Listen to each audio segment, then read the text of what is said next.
that, and this is over 100, probably close to 200, 300 people, all passionate about water, the efficient use of water, how to manage the next 20 to 50 years. And the amount of information that was exchanged and the sessions that were available here at this conference, just phenomenal.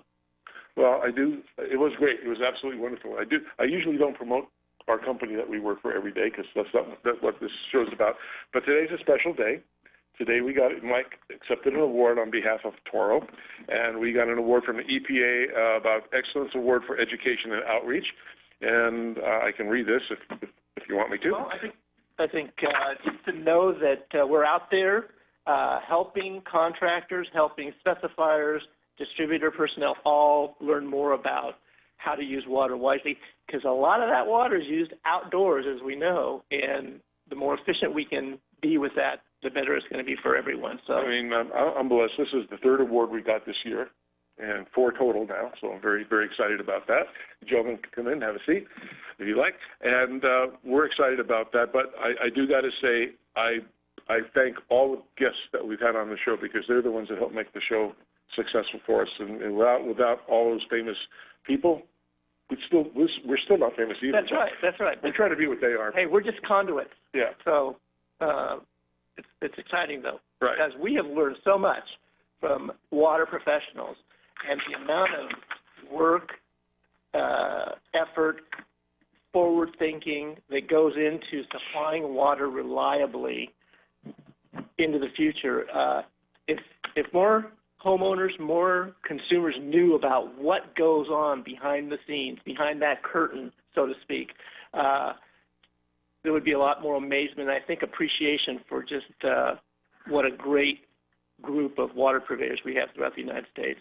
Well, good. We'll just let everybody know, and to keep it legal with the FCC, Water Zones on KCAA 1050 AM on your dial, 106.5 FM, and 102.3 FM as well. It's also carried on Ustream, and they can watch it at kcaaradio.com live, and it's also available as a podcast after the show.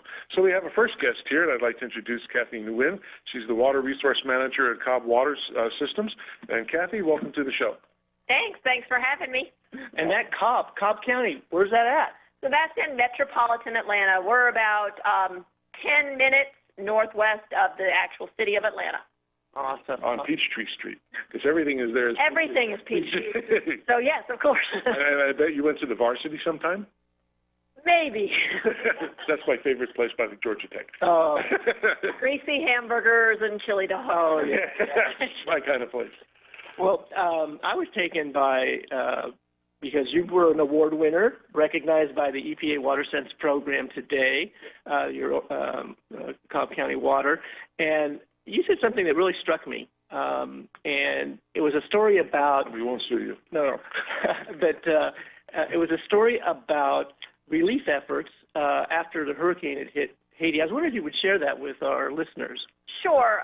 So I am from Georgia, and as we have heard in the news breaks, we know Matthew is bearing down on Georgia. And so when I had an opportunity to speak today at the luncheon, it reminded me of a story I had read about. So after the Haitian earthquake, I think we remember how devastated Haiti was, and the head of emergency relief on the ground was getting a lot of flack. The relief and aid workers were going to the press and saying that they couldn't land their planes in a timely manner. And so they interviewed this head of relief, and they asked him what the problem was with the airport and why they couldn't get the planes on the ground for the relief effort. And he said simply, we prioritize based upon the importance and necessity. So that means water lands first. And I think that for me, that's something I try to hold dear in everything I do, because I think that what it does is strip everything down. So when everything is gone and when you're down to your most basic need, water lands first. So that really says it all. Well, and I think that in past discussions I've said, no water, no business. But Rob corrected me. He says, Mike, no water, no life. No life. So I think that we all, as consumers, because I think there's more understanding on the water purveyor side, but on the consumer end, I think it's starting to happen, but just barely, to appreciate just how significant delivering water, where does that water come from, how is it treated, how much energy does it take, how much infrastructure does it take. It really is quite significant. So it's a shout out really to all the water purveyors, because we take you all for granted, I think, way too much. So yesterday I was at a meeting at 7 in the morning, and we talked about things of labeling issues about EPA and also SWAT, which our listener audience don't know what that is. And it's Smart Water Application Technology, helped develop with the Irrigation Association and the Center for Irrigation Technologies at Fresno. And you were making some speech, and maybe you want to just talk a little about that. Sure. We were talking about really basically how do we help customers, right? How do we help consumers make the right choice, right? And we were really debating whether or not more labels makes things easier for consumers. And so these aren't easy questions. It's what you guys do, what Toro does, what so many in the irrigation space do, is equally, I would say, as complex as some of the things that we do back at the ranch at the water providers. And so we were just answering some of those challenging questions. How do we balance the really important role of healthy landscapes with the water needs to maintain those, and particularly in stressed areas, but really everywhere? Because I don't think even places that consider themselves water-rich would find that they're as water-rich as they thought. I think you can just look at the drought in the Northeast and see an example and a reminder of that. Well, I know in the Minnesota area there was a organization that it's kind of like a regional water authority, and they have been asked to look at water use patterns. And they discovered over a course of more than a decade that the amount of water used in summer, and this is in the Minnesota Metroplex area, actually increases by 7-fold versus the winter usage. And so where is that water? What are they using that water for? Well, it's for irrigation, but yet they still have a lot of rainfall. So the challenge for them is what kind of programs can we use to manage demand, because they're really, you know, there's a lot of wasted water when that ratio goes to 7-to-1. So that's what we've got to, help manage. Yep. It's a challenge. Yep. An opportunity. So if people want to get more information about some of the things that your organization do, how can they get a hold of you?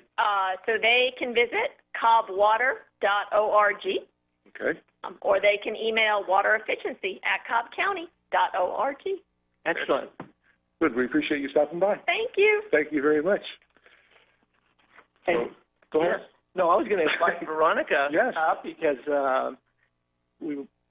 first of all, she's a recipient of the most prestigious award that EPA, or I should say that the Alliance for Water Efficiency bestows upon one person every year for the last. And she said she's shy. Yeah. Yeah. So I won't go on and on, but no. Amazing. I had a great talk with her before. She's a very nice lady. So anyway, welcome, and thank you for taking time out of your super busy schedule to come say a few words to our audience. Thank you for having me. I never thought I would be a guest on the water. Well, we had Stephanie on and stuff, and I work with Gina McCarthy with the Wyland Foundation. We've done a lot of things together with that. She's the head honcho. Yes, the Wyland Foundation is another one of our great partners. Yes, so we appreciate that. Well, I just wanted to tie in the Water Lands First concept that we just heard about with this amazing fact that really when those of us that have been involved in trying to improve water use efficiency for, a decade or more, when we come to realize that EPA WaterSense is not a permanently funded entity within the federal government, we go, well, isn't water important to all customers and we all need water for business, for life, for growing agriculture, and I know there's many reasons why, but we'd like to give you an opportunity maybe just to share with us the main thrust of EPA WaterSense, in its goal to. And also why you don't think that Congress is behind all of it. Oh, I can't say anything about Congress. Oh. They're wonderful. They're Yeah, wonderful. they're Lack of information, that's all. they're It's just a working lack of information, I'm sure. Yeah, so WaterSense started in 2006, and we're really a program that's trying to help consumers find ways to save water in an easy way. Our primary purpose or way of doing that is through developing product specifications for water-efficient products. So a customer can just go to the store, look for the label, and find that product, and certainly some of the products that Toro makes and some of the products that other manufacturers make and home plumbing make those products. We also try and provide a lot of tips and resources to help consumers make smart decisions. And then we have this amazing network of partners, including Cobb County Water and Toro and lots of other people you're going to be talking here today that help us to really spread the word about WaterSense and being water efficient. Well, I was just struck by the statement when Home Depot was recognized as, for their efforts, that the number of fixtures, whether that's low-flow toilets, shower heads, faucets, that today versus 10 years ago, everything is EPA WaterSense labeled, and those specifications really work at that passive reduction of water use in the home. And that I listened to one presentation that said those technologies are contributing significantly to the overall decline of potable water use in the United States since 1980, which is pretty amazing when you think the population has grown what it has to, in total, we're using less water. So this is important. Well, I think it's a good marketing tool. I know Mike and I, we were involved a lot with the Building Industry Association. I'm on the board of the BIA. And one of the important selling points of anybody here in the audience knows, unless you're super wealthy, and if you are, let me know that so I can get together with you. But anyway, but your biggest bill that you pay every single month is your mortgage payment. At least it is for me. And builders, when they're building homes, it's one thing to build a house and say, here, we offer these models, go buy one. But being the biggest nut that you have to pay every month, it's important to say to a customer, not only are we going to give you the home of your choice where you want with all the amenities and stuff, we're going to give you stuff that's low maintenance. So you'll have appliances that are WaterSense approved that use less water, so your bill's going to be less. We'll give you stuff that's Energy Star related, so your energy is reduced. We'll give you solar.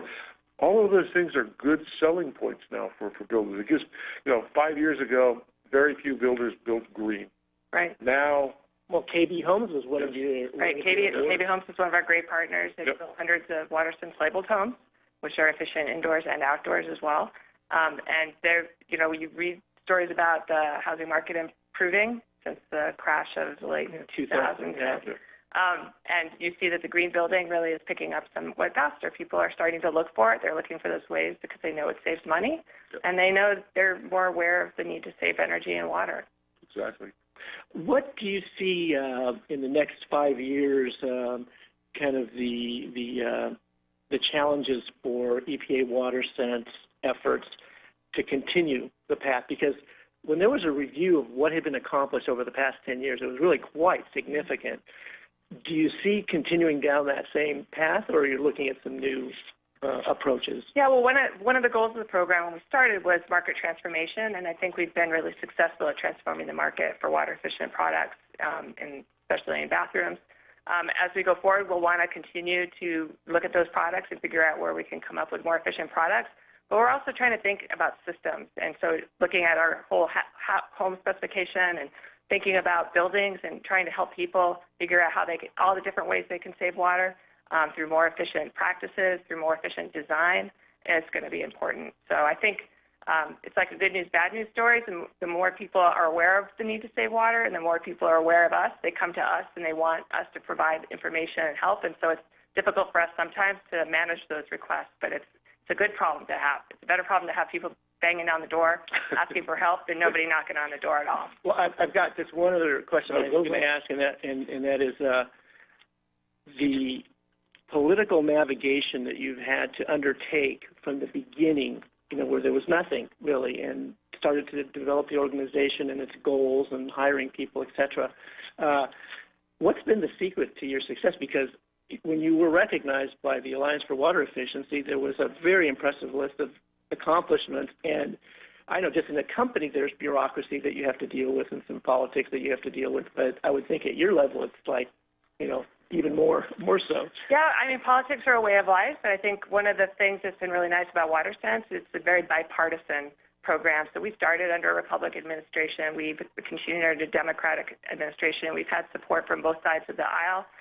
We've had support across the country. So I think that for us, those political minefields are not quite as difficult to get across because people really understand the need to start using the resources, and certainly drought helps.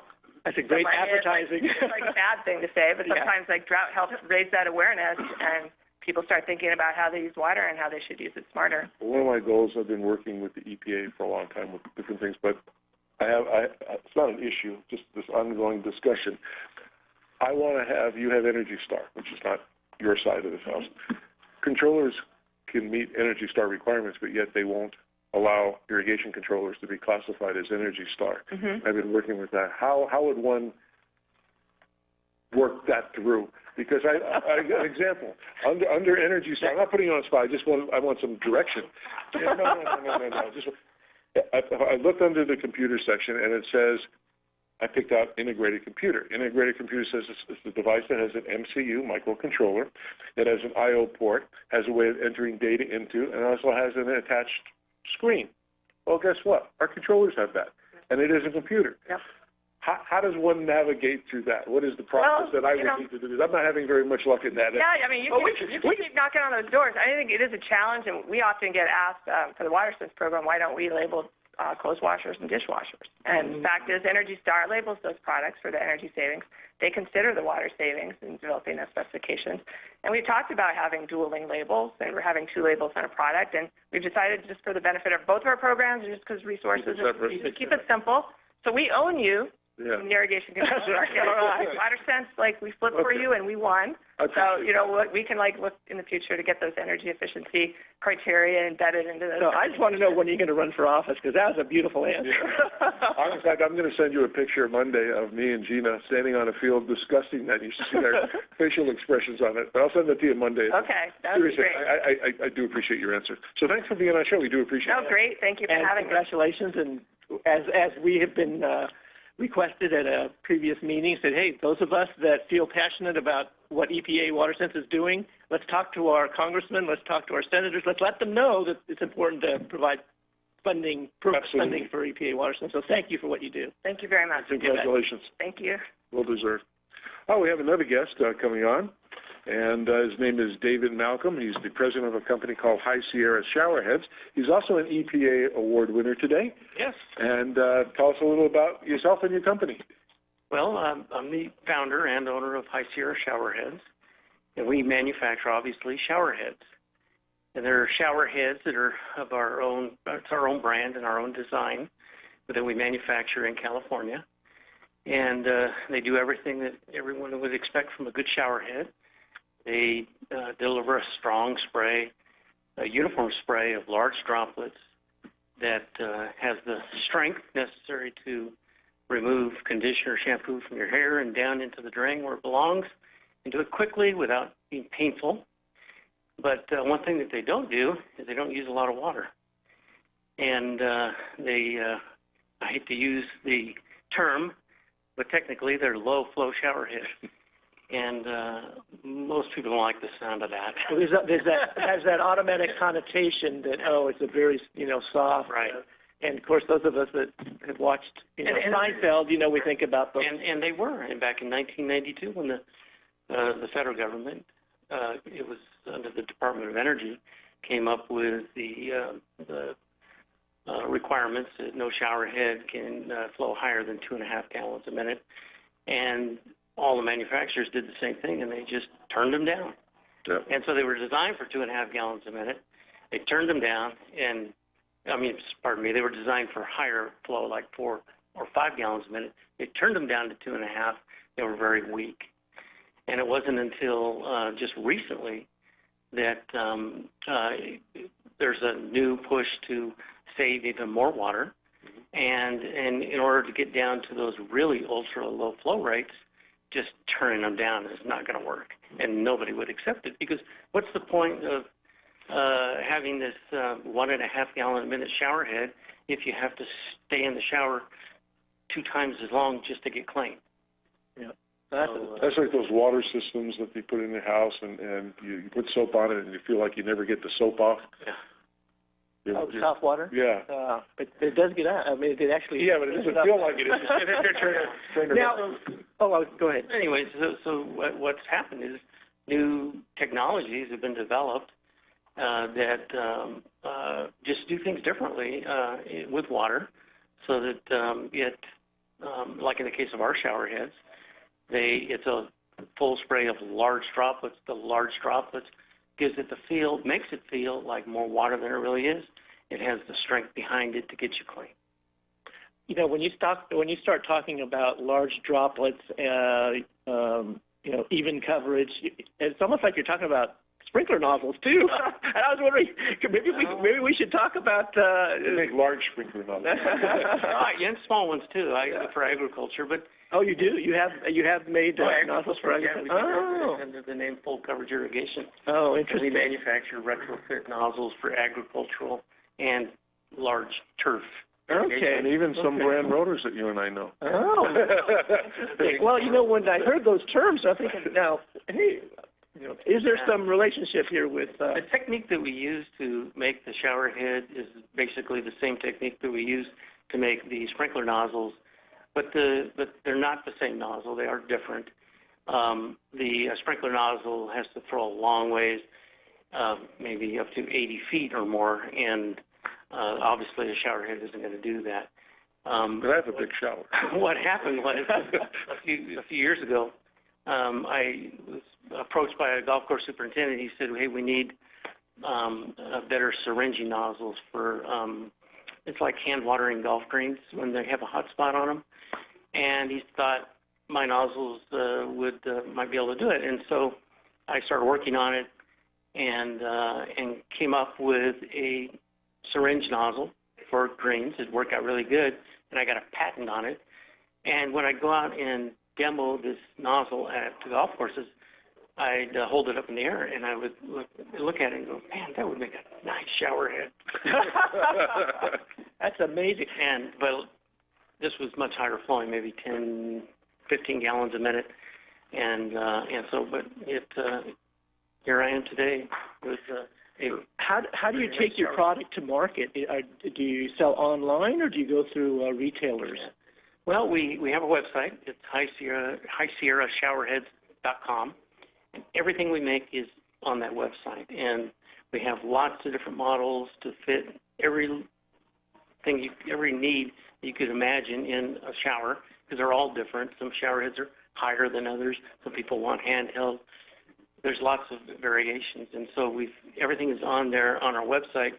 So you just go to our website and you select what it is that you need, and you receive it within 2 to 3 days. And we also sell them on Amazon. Oh. And it's called High Sierra. High Sierra. High Sierra Showerheads. Right. .com. Okay. Very good. Great. I might take a look. Amazon, but we also, with bigger projects, and we do a lot of big projects, we sell those through wholesalers like Ferguson.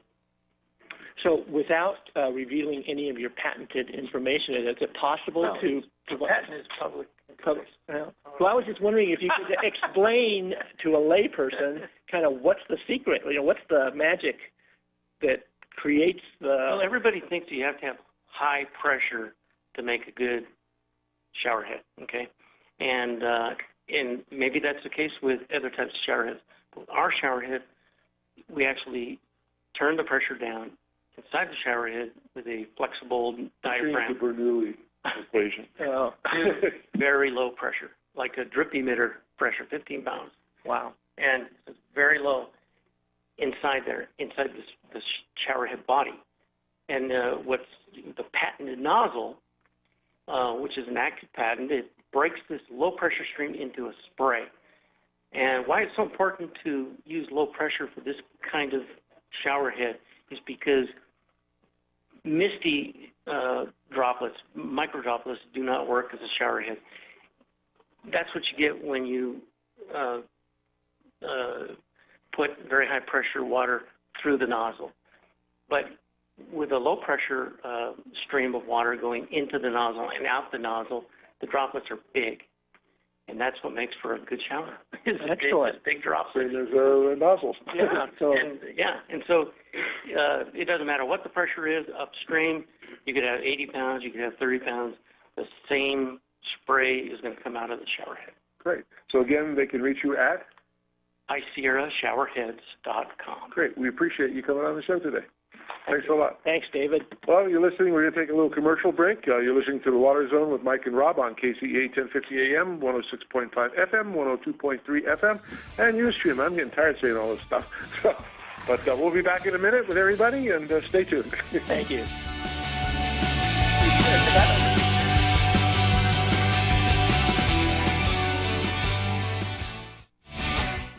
Thank you, Inland Empire, for listening to KCAA Radio. Are you looking for the right place to purchase your landscaping items? Well, come see us at Hydroscape. Hydroscape offers a large selection of irrigation products including Irritrol and Toro, such as their efficient precision nozzles. For 40 years, Hydroscape has been family-owned and operated, serving Southern California.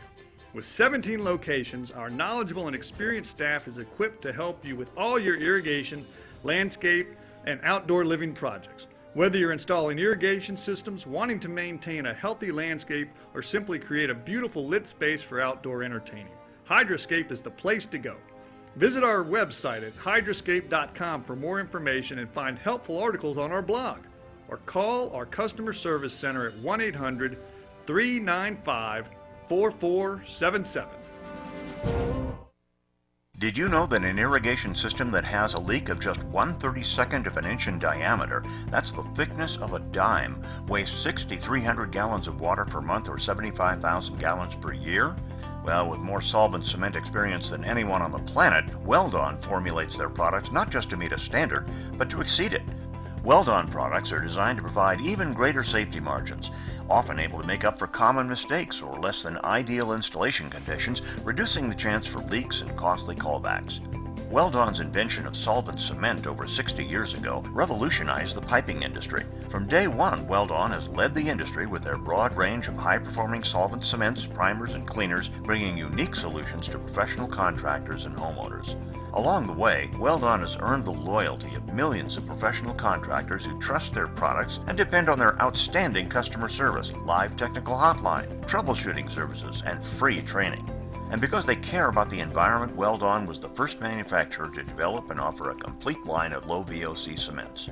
Their hottest formulation is Weldon 750 Hot Weld, a one-step, fast-setting blue PVC solvent cement specifically formulated for superior, long-term, trouble-free performance. So whether you're a professional contractor or just a backyard do-it-yourselfer, choose Weldon, the trusted global leader in solvent cements for leak-free plastic piping systems.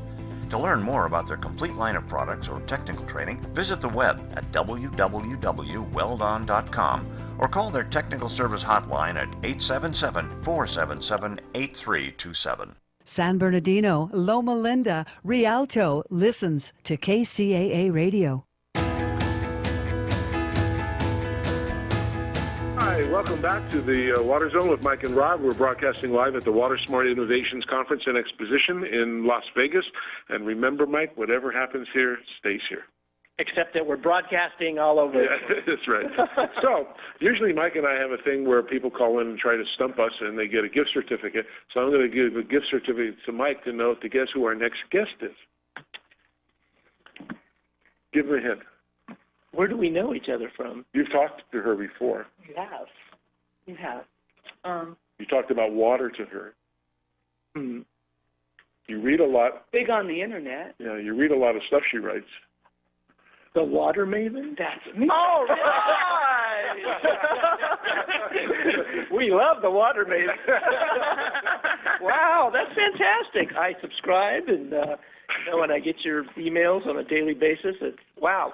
It really is quite a treat to meet you in person. Oh, well, thank you. But I should have known that you'd be here because you attend all of the water-related events. And I thought you'd be happy to meet her in Wow. person. I know we talked to her before, and I was thrilled when I heard she was here, and I said, hey, Addie, she has to come over to the show. Oh my gosh! And how could I refuse? I know. I appreciate that very much. And just for folks, what's the website address? Oh, www.mavensnotebook.com. And if you want to know about what's going on with water, this is the source, because she collects information from all over the state, outside of the state, and basically distills the most important aspects and gets you statistics, gets you legislative information, gets you regulatory information, updates on what's going on with the twin tunnels. I mean, everything that you want to know, and that is the source. And breaking news. Yes. I mean, there's breaking news in California water, if you can believe that. And yesterday was big for breaking news. We probably got 3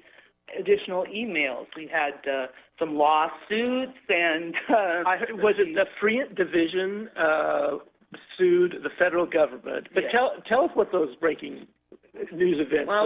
Well, we had some Friant water contractors sue the Bureau of Reclamation because they felt back in 2014 that there was water in Millerton Lake that they should have been served.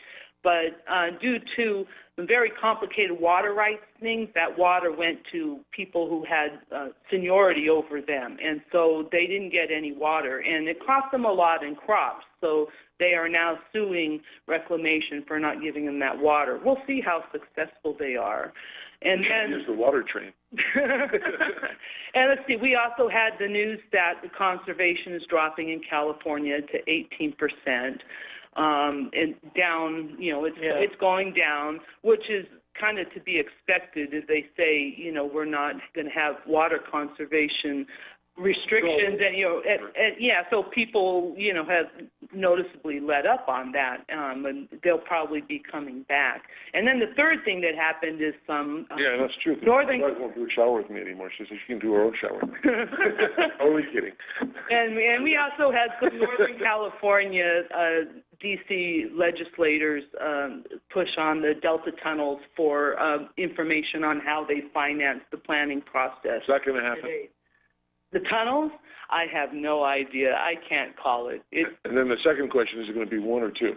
Well, I think they're definitely, that's why I think it's definitely a twin tunnel project, but what they end up with, like you say, it's going to be, we're going to have to wait and see, because what I find interesting is that you've got some water agencies opposing the project, and I would have thought, gosh, this is going to help the Delta from an infrastructure standpoint, but it's also going to provide a more reliable source of water to Southern California. But I don't know, do you have a sense of why a water agency would be in opposition to that? Well, not all water agencies will benefit from the tunnels project. Some are located north of the Delta, and they don't, or they take their water from other places in the Delta, so they wouldn't be beneficiary of that project.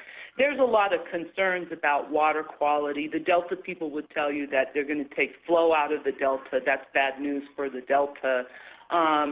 It's highly controversial project, and a lot of water agencies, I think, are not sure if they can pay, especially the agricultural contractors. Although enough of them are saying yes, we will pay. I think the drought kind of hammered that home. Maybe before the drought they would say, oh, that's too expensive. Now I think there's more of a mentality in agriculture that water at any price almost. But when push comes to shove, there are so many different contractors involved at board of directors that have to sign off on it. It's going to be a long process to see if it... Everything in water takes forever. We had people on about the... with IDE Technologies who did the desal plan. They said it took 17 years by the time they thought about it to get it going. So Yeah, these, when there's a lot of public involvement, especially when it comes to the Delta, there's just a lot of arguments. And, there are no easy solutions, because if there were an easy solution, we would have done it by now. There's just not a silver bullet, unfortunately. Well, will you promise to come back on the show again for us and for a long session? Absolutely. All you have to do is ask. But I just want to reinforce your website. Yes. Because the information that you provide, I mean, not only the breaking news, but then the statistics that you make easily accessible, because you've done the homework of knowing where on the California Department of Water Resources website you can go to get charts, to get information about reservoirs, all that kind of thing. So just awesome. Yes. Well, thank you. It's www.mavensnotebook.com. And it's really interesting. I mean, we read it every time before even our shows to get info. So you're good. We'll have to start giving you, a call out, because we do. Well, I appreciate that. So we will do it. I appreciate that, and thank you for having me on the show. Thank you. Personally to meet you. Thank you. I appreciate that. And keep up the great work. Oh, well, thank you. Plan on it. Good. All right. It's a good show. A lot of interesting people. A lot of good things that we hear. We have a nice lady here that I met earlier, and her name is Lisa Marie Evans. Hi. And she's with Deep Drip Watering Stakes. And this is a pretty unique little thing, and let her describe what they do. Hi. What she does. Well, thank you for having me on the show. You're welcome. So I am the manufacturer of the Deep Drip Watering Stakes, and our product water, fertilizes, and aerates to trees and shrubs at the roots and helps conserve up to 50% of your outdoor water usage. Wow. And is this something that you have to install when you first do a new landscape, or can someone retrofit? Can they retrofit this into their system, an existing system? Absolutely. That's a great question. We actually made the product so that it can go in with brand new plantings. So as they're planting it, they're going to put the stake as close to the root ball without going into the root ball. But it's also designed to be installed with existing trees. We actually manufactured this, so if you were to take the cap off, you'll see that there's a ribbing inside the cap and tip, and that's there to keep the stake from splitting when you hammer it into the ground with a 3 to 5 pound sledgehammer. That way you don't have to dig a hole, and it just makes it easy to install these, and they're also repositionable. So you know how they got started in the business, Mike? No. They made these for killing vampires. Oh. Like a wooden stick. I thought it was toothpicks for giants. Yeah, or flute. They're flutes, yes. I wish we had the video going so everybody could see this. We'll give the website, but yes. I noticed that there's like a coating or something on the inside. Could you tell us what that's about? Absolutely. So this tan stake that you're looking at in front of you right now is our existing model. It has a glued-in mesh commercial-grade landscape weed barrier, and it's really there just to keep your dirt and rocks out. The stake that you're looking at here on the left is it's black, but it's got an integrated filter that's actually integrated into the plastic. This is our new model that we will be launching in 2017, and it will go out to everyone pretty much. It's sold in retail stores and independent nurseries and garden centers. You can find our product in, Lowe's, Home Depot, Ace Hardware, Orchard Supply, and you can also purchase it on our website at deepdrip.com. I like the name because it kind of tells you what the product's about. Right. So was that your idea, or? It was my husband's, actually. Good. It's a female, it's not something I would have come up with myself. Oh, this is president and owner, but you're really the boss, and he's just a... Pretty much. Okay. I understand. I've been married 32 years. Now, if someone wanted to see what different styles were available, like, because we see two here, but are there others of different lengths, perhaps, or different diameters, or is it basically you cover everything with the two choices? Yeah, great question. So we manufacture this in 5 different sizes. We have an 8-inch stake, which is designed for raised planter beds, vegetable gardens, container pots, any type of flower bed. Then we have a 14-inch stake, which goes with like your shrubs, container pots, and ornamental tree varieties. Our 24-inch stake, which is in front of you, is the most popular one we sell. It goes in with all varieties, And it does especially well with fruit trees, Private avocado agricultural. tree. And I usually buy these things at Home Depot, the food that you pound into the ground. Oh, the Job's, right. Yeah, yeah. So this is better to use than some of that. I mean, I know I got to feed. They're different, actually. I mean, so the Job's stakes, they're a fertilizer spike. Our product is different in that it can work with a drip line system, garden hoses, or even flood irrigation. And you can add nutrients into the stakes. So as the water's going in, it's carrying the nutrients down to your root zone. My favorite thing about these is not just the water conservation aspect, but it's also that you're showing the roots the path to grow deeper into the soil. So it's promoting a deeper root system. And, that's so beneficial to the health of a tree, getting the aeration and, establishing a strong root structure. Would you recommend putting 2 on a tree or maybe 3? Is there a particular number? Of course, you probably want 10. I don't know. That might be a lot, but definitely you want to start these with at least 2 to help balance out your root structure. Ideally, we recommend, if it's a larger tree, 3 stakes on a triangular pattern would be most optimal. And then, is there any recommendation in terms of like the drip bubbler or dispersion device that's used in conjunction with this? Because the water has to come from your lateral line, from your PVC or your polytubing. Sure. But is there a particular recommendation there, or just the choice of the installer? Right, and we leave that up to the nursery and landscape professionals or the homeowners because there's so many different variables. Yes. Different trees require different amounts of water. I like different soils, absolutely. Sometimes you've got sandy loam, other people have clay. Well, I have rotors, for example, in my backyard. I have this big, old avocado tree. So, that would be perfect, because your rotors probably go for 30 minutes or more. So you put like a 2-gallon per hour or 4-gallon per hour bubbler, and there you go, Exactly. That's what I was thinking. This would be pretty cool. Well, super. Well, the products look very professional. Thank you. Congratulations. Well, they're durable. So again, everybody can buy them in any big store or go to your website at DeepDrip.com. Oh, that's so good. Easy to remember. I like that name. Good name. Thank you. It was nice being on your show. Well, thank you. Thank you. Listen in and if you want to save water, that's right. DeepDrip.com. Thank you. Thank you very much for being part of the show. There you go. Thanks for having us. Jill, how are you? Good. How are you guys? Thank you. Jill, I sat next to Jill at the awards. You always sit next to girls. Yeah. Professional women. I was Veronica and I were beside you. I know Mike's wife, Sarah. She's a very nice lady. I know he loves her for 30-something years, right? Yep. 30-something years. 34. And who's counting? Yeah, right. Are you listening, Sarah? No. Anyway, every time we go to a show, women come up to the booth, and I get excited. They go, "Oh, is Mike here?" Yeah. Can you tell him I stopped by? Sure. And I got a list of names. They all come by and ask for him. So it's nice to have you on the show. Thank you very much. I try to embarrass him. It doesn't work. But, Jill, tell us where you're from and what you do. I'm from the city of Charlottesville, and I am their Water Conservation Program Coordinator. And if you don't know where Charlottesville is, it's in Central Virginia. We're also where University of Virginia is, or our good old founder, Thomas Jefferson. The home of Monticello's there. So sort of the easy thing is people... Where's Charlottesville? People from Charlotte, North Carolina? Very different. Well, you were recognized and for implementing programs that were designed to reduce water demand.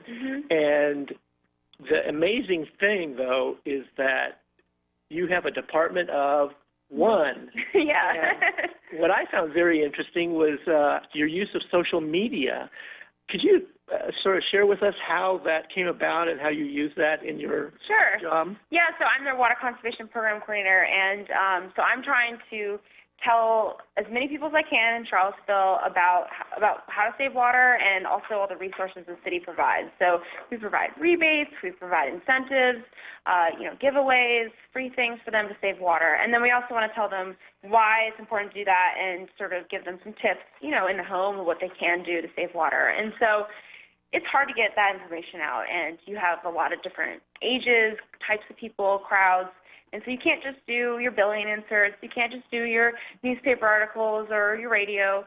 And we have been doing that, and we've been doing a lot of that. And so I was trying to, try different avenues, and social media is free. So In terms of the amount of investment, it's sometimes zero. I mean, we do some promoted posts, which are great and help definitely get beyond even what our Facebook or Twitter followers are. But the great thing about that, it's more open, it's a little bit more relaxed, and we can reach some different, generations that might not necessarily know this information. What's the easiest level of people, age-wise, to train? Kids, actually. The amount of kids I get, we give out toothbrushes that say, turn the water off when you brush your teeth, and they go, oh, I already do that, but Mommy doesn't. And then I go, oh. And then they say, I tell Mommy to do that all the time, and she won't listen. And so it's actually, I think, kids really pick it up quick, and they can be some of our greatest advocates, which is also really fun. I did a program a couple of years where we gave out whistles. Okay. And I loved what you came up with for the. And it's called Blow the Whistle on Water Wasters. Nice. And last year at the IA show, they brought some classes in. Great. Yeah, and it had about 60 kids. We gave them all whistles, and they all blew the whistle at the same time. And we did that at summer camp last year in Riverside, and it's great. Yeah, really fun. And most of the kids were good. They didn't blow the whistle until I told them to, but some, they had it. You gotta give it to them at the end of the. But it was great, and you're right. We find that kids learn more, they want to, and they go home and tell their parents about this stuff. They're more cautious of what they do. And Daddy, you're wasting this, or why are you doing this, and why are you doing that? So yeah, we agree with that's the best thing to do. Yeah, and then some of the other generations, everyone's on social media these days. So the college kids, we've got UVA campus, and we need to sort of try and get out to them, and social media is sort of the only thing they pay attention to sometimes. So, trying to get the younger crowd, even just, the 30-year-olds, new homeowners, they're more likely to be on some of the social media. And then it's also great, too, because it's been a way for us to communicate with other water conservation groups and organizations, get their ideas. It's kind of been a cool platform of sharing and also supporting each other. So it's also been great for that as well. Has rebates worked in your area? Yeah, we have a lot of, we have $100 rebates for WaterSense toilets that we offer. We've done quite a few, and we've done a bunch of apartment complexes and multifamily homes. We've gone in and done, one of them was over 200, which was really exciting. And and so those have been really great. We also have rainbow rebates that we offer, and those, again, are a pretty steady stream. I think it's almost, we have a lot of people that have already done it all. It's like, well, what's next? And so it's always hard to find, something new for them and making sure they stay involved and engaged. On the multifamily housing, like when you do 200 toilets at a time, is that typically as a result of your outreach to that property, or do they come asking, does the property manager come to you and say, we'd like to... I'd say a little of both. I think in this case they actually came to us, but I've had both. We've let people know that we're here, we're available. I might be at like a community organization or group, or we might be at a parade or some sort of festival, and one of them happens to come by, and I say, oh, I'm here, let's use me. Or it will be someone asking me, just calling me up and saying, hey, our water bill's really high, what can we do? And I'll tell them all this stuff. I'm like, oh, really? You can give me low-flow shower heads? I'm like, yeah, how many do you need? And so they just tell me how many we need, and I give it to them, and they say, oh, my God, this is great. I think that's one thing. Well, in California with the drought, there was a lot of communication going on, and also there was communication of regulations like, don't water down your driveways, don't wash your car unless you have, a shut-off hose, things like that almost started making people think like, oh, there's going to be the water police is going to come out here to shut me down. But what they found out was that the water agencies were so willing to come out and help. They take the perspective of helping identify what's wasting water on a site and then providing either rebates or the products. Do you think that's pretty general in terms of water agency approach to trying to help folks save water? I think we the last step is really the policing part. I mean, it's helped in some places, I think, just because it's gotten that extreme. But we don't want to police people. We want to just tell them that we have all these resources and that we're here. And so I think a lot of people, they don't even know that we have rebates and we have free water conservation kits available for them. And I think that's really just all we try to do is just tell them, please use us, And I put in that bill every day or every month that says $100 toilet rebate, and a lot of them don't read that. So, The people back in Virginia who use you, how can they get a hold of you? This goes across the country. Yeah, definitely. So we have our website. website at charlottesville.org/water conservation.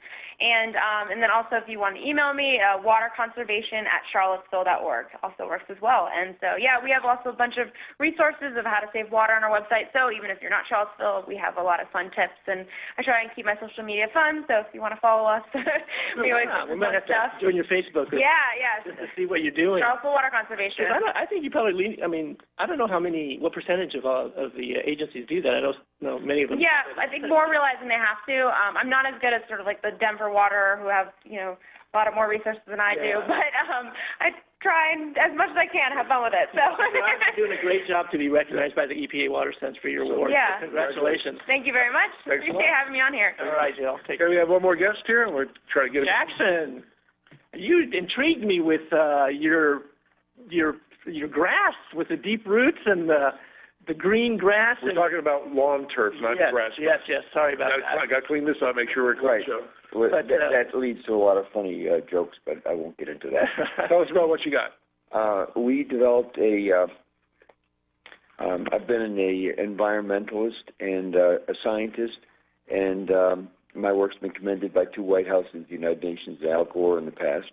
And I'm on my 3rd career. I used to be a cameraman, then a reporter for CBS News, and then I produced big events all over the world in stadiums and in rivers that had to do with water, sustainability, hope, vision, harmony, world peace, different causes, positive causes. And I've always been interested in water. My mother, whose name was Pearl, was an environmentalist during the 50s and the 60s. And I have a daughter who also now 15, who's named Pearl, and she cares about the environment. And back in the year 2000, I took a break from doing big shows all over the world and wanted to figure out what I was going to do when I grew up. And someone in my neighborhood recruited me to join the Surface Water Quality Committee that basically managed the lakes and ponds in our community. And I took a weekend-long crash course in lake and pond management, and I found out the number one enemy of lakes, ponds, rivers, and the ocean is lawn care fertilizer. Because when people put it on their lawn and the irrigation goes on right after, or it rains that day, up to 80% of the lawn care fertilizer runs off the lawn onto the hard surface, down the street, and it doesn't disappear. It goes into the storm drain, and it ends up in the local pond, lake, river, the ocean, etc. And then in our community, it was growing. So when people were fertilizing their lawns, if the irrigation went on right away or it rained, they were really up to 80% of that was fertilizing the ponds. And the ponds they could practically walk on the weeds. And they were using herbicides in some of our ponds in that community to get rid of the invasive weeds, which were grown from the lawn care fertilizer out of control. And then they were using herbicides to get rid of the invasive weeds. Was that primarily because of the nitrates or the the nitrogen running off? Yeah, okay. The invasive weeds would be there anyways, but they were so fertilized, supercharged. And so we, when I joined the Surface Water Quality Committee, we tested the drinking water in our community, and we found that there was low levels of lawn care fertilizer, lawn care pesticides, and the herbicides they were using to get rid of the invasive weeds. They were fertilized from the lawn care fertilizer in our drinking water. And so then I wanted to see if there was such a thing as a grass that didn't need chemical fertilizer and needed less water. So I sent away for 60 or 70 kinds of grasses from around the world. After doing a little research, there was supposed to be less water, less maintenance. And a year and a half later, after growing these grasses and after a summer of drought, they were all dead except for 3 variations on cactus. And so there wasn't, as far as I can tell, a low water, low fertilizer grass that didn't exist. So I did some research. I found 3, then later 4 PhDs from. Jackson, I just need to quickly say, give us a website, because unfortunately we're getting run out of time. And we'll set up another time to talk with you. But this grass, this Pearl, what's your website? It's Pearls Premium, PEARLS,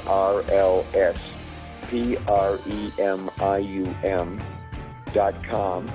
And if you put in Water Smart, over the next 3 days, it's going to be 25% off. Okay, so it can be purchased online. Online. And can I just say the benefits of the grass is you mow it only once a month instead of once a week. It grows 48-inch roots, so between the slow growth and the deep roots, it needs 1/4 the water of any other grass in the world, and it outcompetes other grass and weeds. That's what I found. Chemicals. It was Well, we're up against NBC News, so we got to go to them. So we'll talk to you again. So figure out. Thank you very much. Thanks, everybody. Join us next week, and remember, think blue. This is 1050 AM, KCAA Loma Linda, and 106.5 FM, Yucaipa.